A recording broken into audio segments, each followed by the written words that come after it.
Всем привет, друзья! Меня зовут Джон Кормилицын, ты на канале J-Centers, и это 22-й новостной CG-выпуск с новыми обновлениями, событиями и технологиями. Blender Foundation теперь является официальным ассоциированным членом Khronos Group. Группа Khronos — это некоммерческая компания, членами которого являются крупные отраслевые компании, такие как Nvidia, Google и так далее. Khronos занимается разработкой открытых стандартов, таких как OpenGL, OpenCL, OpenXR, Vulkan и Collada для 3D-графики, виртуальной и дополненной реальности, параллельных вычислений, нейронных сетей и обработки изображений. Это сотрудничество дает Blender доступ ко всем ресурсам, и они могут активно участвовать в рабочих группах. Однако, так как Blender является лишь ассоциированным участником, то не имеет права голоса в решении важных вопросов. Со временем посмотрим, что принесет это членство в группе. Не так давно один из главных разработчиков Blender, Пабло Добара, в официальном блоге представил новые улучшения Close Sculpting в Blender 2.91. Добавили новую кисть Close Snake Hook с разным уровнем пластичности для имитации реалистичных складок. Sculpt Close Solver в версии 2.91 имеет поддержку столкновений, основанную на Raycast, то есть теперь ткань может взаимодействовать с любым типом геометрии, что привносит более высокую точность. Все остальные нововведения найдешь по ссылочке в описании, все как всегда.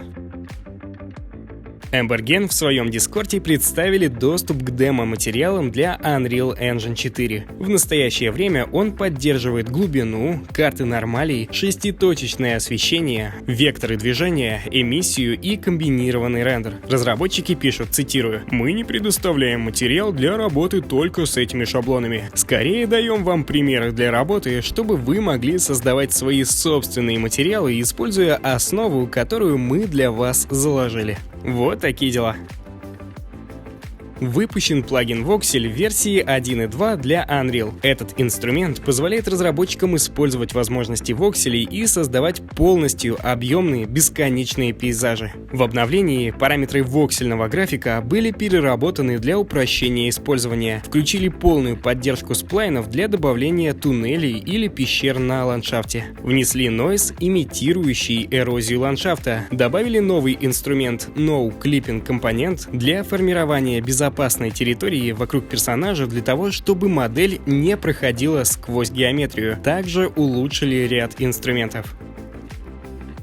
На Adobe Max 2020 были представлены After Effects 17.5, Character Animator 3.4, Photoshop 22.0, Photoshop для iPad 2.0 и обновлениями других инструментов Adobe Creative Cloud. Про Gizmo в After Effects 17.5 мы уже говорили в одном из прошлых выпусков. Пройдемся по остальным обновлениям. Photoshop 22.0 уже есть в продаже. Внесли новые инструменты редактирования изображений на основе искусственного интеллекта, включая автоматическую замену неба, трассировку лучей и набор из 8 нейронных фильтров. Neural Filters позволяет раскрасить сцену, увеличить часть изображения или изменить выражение лица, а также возраст, взгляд или позу за секунды. Новая функция замена неба в Photoshop позволяет быстро выбирать и заменять небо на фотографии, то есть автоматически настраивая цвета ландшафта в соответствии с новым небом. Новый инструмент Content Aware Tracing Tool помогает создавать фотографические вырезы. Он автоматически определяет границу между объектом и фоном. Система облачных документов получает возможность сделать документы доступными для автономного редактирования, ну или получить доступ к предыдущим состояниям сохранения документа. Все возможности Photoshop 22.0 смотри в блоге Adobe,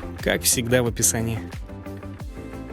Adobe, опять Adobe, также представили Fresco версии 2.0. Fresco предназначен для создания цифровой живописи. Эта программа совместима с iPhone, а также iPad и планшетами Windows. Система основана на Sensei, то есть на машинном обучении Adobe. Это означает, что Fresco получает Adobe Fonts для создания шрифтов. Также версия 2.0 добавляет новый инструмент размазывания для смешивания предыдущих мазков краски вместе. Новый инструмент Smudge поможет создавать естественные переходы и более мягкий вид ваших мазков. Появилась возможность управлять чувствительностью к давлению, регулируя кривую вместе с заранее заданными точками давления, чтобы создать необходимое давление пера во время рисования. как и в случае Photoshop для iPad 2.0, Fresco также получает новую систему прямой трансляции, позволяющую транслировать рабочий процесс. Ну и еще парочка новых функций, которые сможешь посмотреть по ссылочке в описании.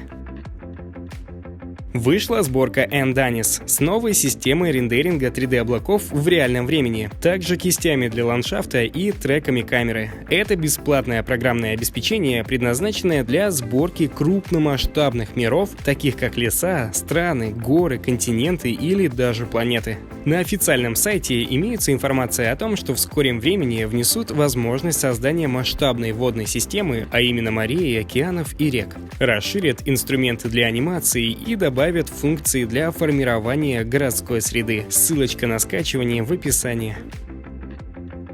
Академия State of Art объявила, что ее ежегодная конференция ArchViz будет проходить в режиме онлайн с 3 по 4 декабря 2020 года. Это одно из самых главных событий в архитектурной визуализации. Мероприятие бесплатное для всех участников и будет направлено на сбор средств для Международного Красного Креста. Сейчас уже открыт прием заявок для всех художников и компаний, которые хотят внести свой вклад на Academy Days 2020 года.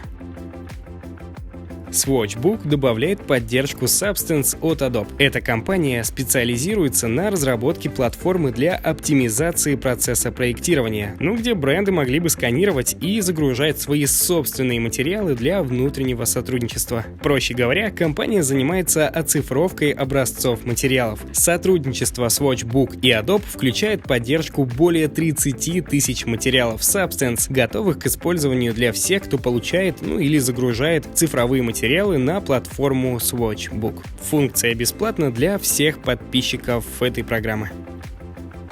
1 ноября Asset Store от Unity исполняется 10 лет. За это время более чем 11 тысяч специалистов создали более 60 тысяч объектов. Компания создала мега-наборы со скидкой, которые ты найдешь по ссылочке в описании. Octane X PR3 для Каталины уже в доступе для скачки. Обновление обеспечивает полную поддержку OCL и максимальную скорость на Каталина. Эта сборка поддерживает только карты AMD Navi и Vega и исправлено повреждение данных рендеринга на больших разрешениях при использовании шумоподавителя. И вообще устранили множество багов. Ссылочка на загрузку и исправление в описании. Мы снова улучшили эрозию в World Creator 3. Пишут разработчики данного софта. Не только качество, но и производительность. Это 8000-й ландшафт, созданный в реальном времени примерно в 2,5 раза быстрее, чем в предыдущей версии, что выглядит гораздо круче. Вышел выпуск KineTool 2.1.1. Улучшили настройки жесткости для Face Builder и Face Tracker как в Nuke, так и в Blender.